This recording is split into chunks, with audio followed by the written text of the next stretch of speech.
जय हिंद मेरे सभी प्यारे भाइयों को। दोस्तों एनसी स्टडी IQ में आपका स्वागत है। दोस्तों आज है 8 अप्रैल। दोस्तों ये हमारी सीरीज चल रही है हिस्ट्री की दोस्तों, जिसमें कि मैं आपको आधुनिक भारत का करा रहा हूँ हिस्ट्री, जिसमें दोस्तों मैं ब्रिटिश सत्ता का विस्तार, जो हमारा टॉपिक है ब्रिटिश सत्ता का विस्तार, यानी कि जब अंग्रेज हमारे भारत में आ चुके थे और उन्होंने अपनी नींव जमा ली थी, तो उन्होंने किस तरीके से अपना जो राज में विस्तार करना शुरू करा, उस टाइम पीरियड के जो हमारे मोस्ट इंपॉर्टेंट क्वेश्चन है गवर्नर जनरल से रिलेटेड की उन्होंने क्या क्या रणनीति अपनाई, किस किस राजा को हराया, कैसे कैसे हराया, कौन कौन सी रणनीति, ये सारे क्वेश्चंस मोस्ट इंपॉर्टेंट है।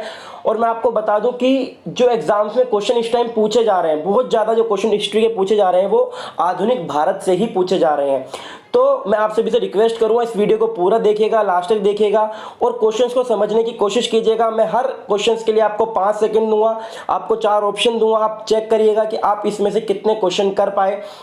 जितने भी वीडियो में क्वेश्चन आपको मिलेंगे सारे क्वेश्चन आप चेक कीजिएगा, आपने कितने क्वेश्चन अटेम्प्ट करे, कितने आपके मार्क्स है, और आप मुझे कमेंट बॉक्स में जरूर कमेंट करके बताना कि आपके कितने में से कितने मार्क्स आए हैं। ठीक है बच्चों, तो वीडियो को स्टार्ट करते हैं, देखते हैं आज का पहला क्वेश्चन क्या है हमारा।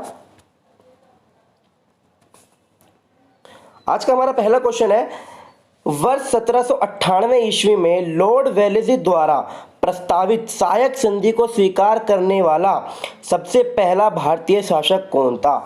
1798 ईस्वी में लॉर्ड वेलेस्ली द्वारा एक संधि प्रस्ताव की गई जिसको स्वीकार करने वाला भारतीय राज्यों में राजा जो थे उनमें से कौन सा था वो, तो कौन था, अवध का नवाब, हैदराबाद का निजाम, कर्नाटक का नवाब या फिर मैसूर का राजा। तो आप चेक कीजिए, आपने आपको 5 सेकंड देता हूं मैं आपको कि आपको पता चल जाएगा कि कौन सा आंसर है या नहीं है। आप चेक कर लीजिए, अपने आपको सेल्फ चेक कीजिए, फिर मैं आपको इसका करेक्ट आंसर बताऊंगा।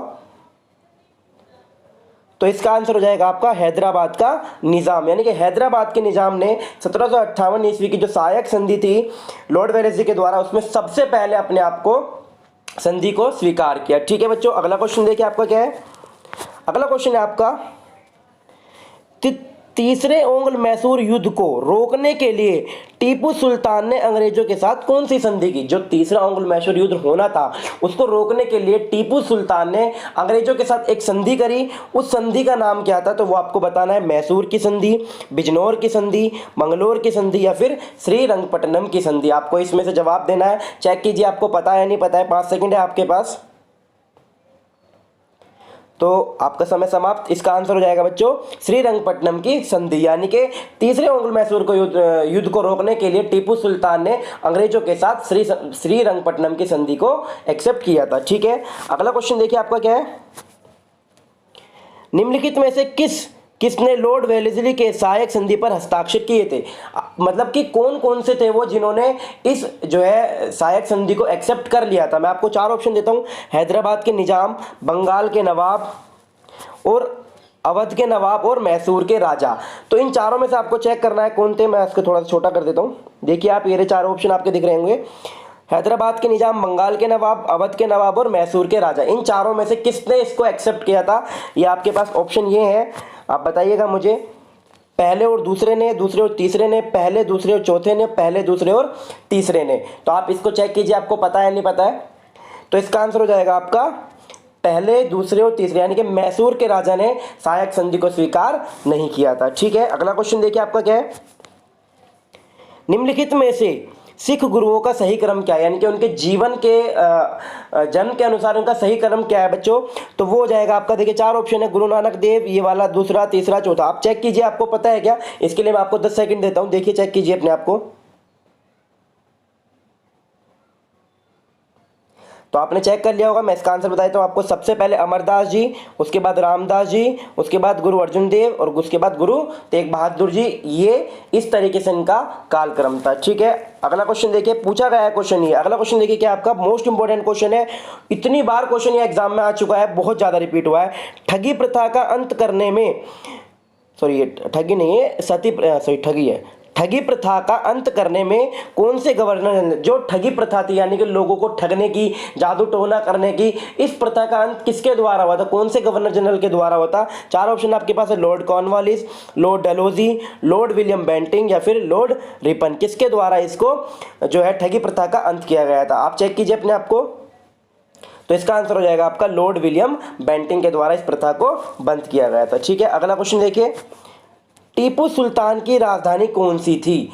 जो टीपू सुल्तान के उनकी राजधानी कौन सी थी? तो आपका पहला ऑप्शन है मैसूर, दूसरा श्रीरंगपट्टनम, तीसरा बेंगलोर या फिर चौथा भाग्यनगर। तो इन चारों में से कौन सी थी आपको बताना है कमेंट करके, आपको चेक करना अपने आप को। तो इसका आंसर हो जाएगा श्रीरंगपट्टनम टीपू सुल्तान की राजधानी थी। ठीक है, अगला क्वेश्चन देखिए, सारे ही क्वेश्चन इंपॉर्टेंट है, सारे ही क्वेश्चन एग्जाम में पूछे गए हैं। लॉर्ड क्लाइव को बंगाल का गवर्नर जनरल बनाया गया था। कौन सा वो टाइम पीरियड था जब लॉर्ड क्लाइव को बंगाल का गवर्नर जनरल बनाया गया था? बहुत ज्यादा इंपॉर्टेंट क्वेश्चन है, एग्जाम में बहुत बार रिपीट हुआ है। 1756 ईस्वी, 1757, 1758, 1759। आप देखिए कितना पास समय दिया गया है, बहुत ज्यादा कंफ्यूज वाला क्वेश्चन है। तो इसको आप अच्छे से याद कर लीजिएगा कि लॉर्ड क्लाइव को 1758 ईस्वी में बंगाल का गवर्नर जनरल बनाया गया था। ठीक है, अगला क्वेश्चन देखिए आपका क्या है। ब्रिटिश सरकार भारतीयों को आधुनिक शिक्षा देना चाहती थी। जो ब्रिटिश गवर्नमेंट थी वो भारतीयों को आधुनिक शिक्षा, जो पढ़ाई जो स्टडी लेवल का था उसको आधुनिक शिक्षा का पैटर्न सिखाना चाहती थी। तो इसमें उनका क्या महत्व था, क्या उनको लालच था इस चीज़ का? तो आपके पास चार ऑप्शन है। भारत में अपनी राजनीतिक सत्ता की नींव को सुदृढ़ करना, भारत में शिक्षा के स्तर को ऊपर उठाना, भारत में जन साक्षरता का विकास करना या फिर निरक्षर भारतीयों के अंदर व्याप्त अराजकता को दूर करना। बच्चों, इन तीनों में से उनका कोई भी कारण नहीं था, सिर्फ एक ही कारण था, भारत में अपनी राजनीतिक सत्ता की नींव को बढ़ावा देना। ठीक है, अगला क्वेश्चन देखिए आपका क्या है। भारत में ईस्ट इंडिया कंपनी की सफलता का राज क्या था?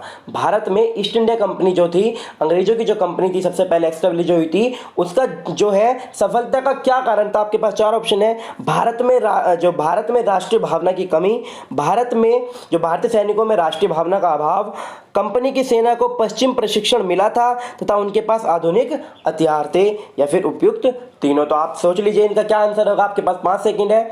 तो बच्चों इसका आंसर हो जाएगा दुर्भाग्य से तीनों ही कमी भारतीयों में थी।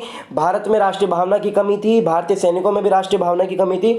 बच्चों, आपको पता होना चाहिए अंग्रेज हम लोगों पर राज नहीं कर पाते अगर भारतीय सैनिक ही उनका साथ ना देते। ठीक है, तो ये कारण था भारतीय जो सैनिकों में राष्ट्रीय भावना की कमी का होना। अगला देखिए बच्चों, क्वेश्चन मोस्ट इंपोर्टेंट क्वेश्चन है आपका ये। पहले मैं आपको क्वेश्चन पढ़ा देता हूँ, उसके बाद ऑप्शन दिखाता हूँ। भारत में निम्नलिखित वायसरॉय में से किसके काल में Indian penal code, most important question है, ध्यान से देखिएगा, civil procedure code, criminal procedure code पारित किए गए? तीन जो कोड थे आपका, Indian penal code, civil procedure code, criminal procedure, जो आज भी वर्तमान में भी लागू है। तो ये कौन से, किसने लागू किए थे? आपके पास चार ऑप्शन है।